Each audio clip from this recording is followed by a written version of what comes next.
Masyarakat Indonesia banyak yang terkecoh dalam memahami konflik Palestina-Israel. Karena itu, ada baiknya menyimak ceramah Buya Ar-Razi Hashim soal konflik Palestina-Israel. Masalahnya, di Palestina sendiri ada Ikhwanul Muslimin yang jadi pemicu konflik. Mohon maaf Bapak Ibu, jangan terlalu semangat masalah Palestina. Jangan kebablasan. Ini ada cerita yang kita banyak nggak tahu. Kejadiannya di Masjidil Aqsa, tapi kemudian yang berperang Hamas dengan Israel. Ini dua hal yang berbeda. Ya, Hamas, tahu nggak Hamas siapa? Nggak tahu kan? Kita taunya Palestina. Ini kabar agak pahit saya kasih tahu. Ya, karena kita kadang-kadang donasi, kita nggak tahu donasi ke siapa. Saya suka Bapak Ibu hobi donasi, tapi pastikan donasinya ke siapa.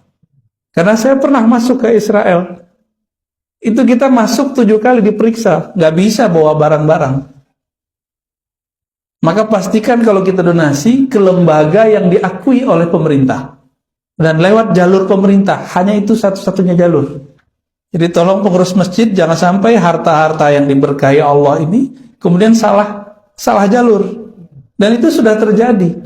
Salah satu tokoh yang dihormati di Indonesia, ya, salah satu tokoh dakwah itu ngirim dana ke Suriah. Yang nerima siapa? Kelompok teroris. Jadi di Suriah itu pertengkaran itu lebih dari 10 kelompok bersenjata. Nah, sampingnya Palestina. Hamas itu bukan di Yerusalem itu, tapi di daerah Gaza. Ya.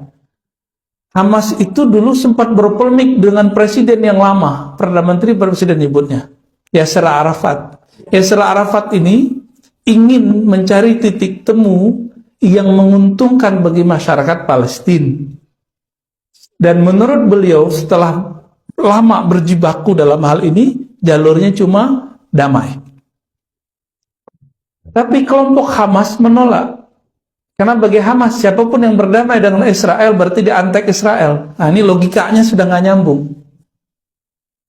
Jadi kita pro simpati dengan masyarakat Palestina, bukan berarti kita pro dengan sikap-sikap yang dilakukan oleh Hamas. Hamas kemudian sampai hari ini menganggap siapapun Muslim Palestina yang ingin damai dengan Israel itu antek Israel dan boleh dibunuh.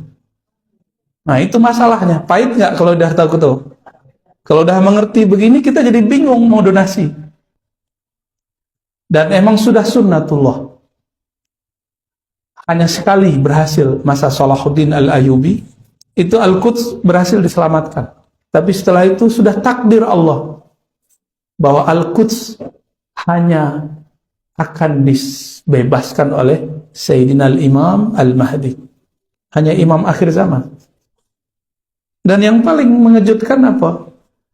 Di Israel sendiri itu ada 3 kelompok yang berbeda. Yang orang Yahudinya bukan Muslim.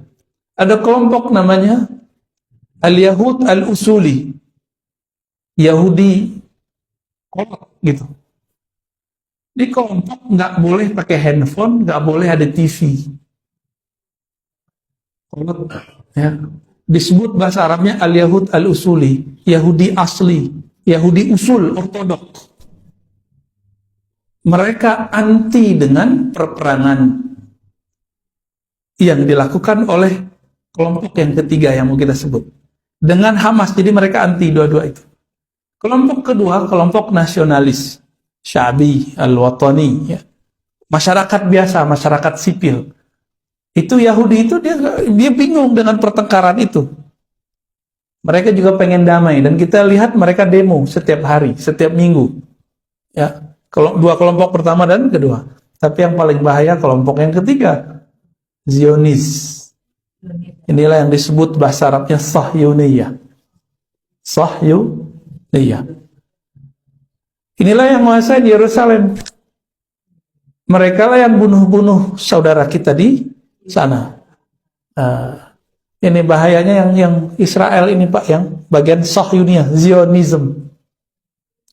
Zionis itu sudah pemahaman. Dia ambil agama sebagai alat pembenaran pemahamannya. bahwa tanah Al-Quds tanah mereka dan itu harus diambil dengan cara apapun. Tapi dari berita-berita, Bapak Ibu bisa mendengarkan berita bahasa Arab kan? Ya, jadi kalau mau yang asli dengarkan ada 5 channel berbahasa Arab minimal tuh, ada Al Jazeera, ada Arabia, macam-macam ya. Itu beritanya pun kejadiannya sama tapi dibahasakan beda. Ada istilahnya perang Palestina Israel umumnya. Ada perang orang Islam Israel, beda nggak? Ada perang Hamas Israel, itu beda-beda tuh beritanya.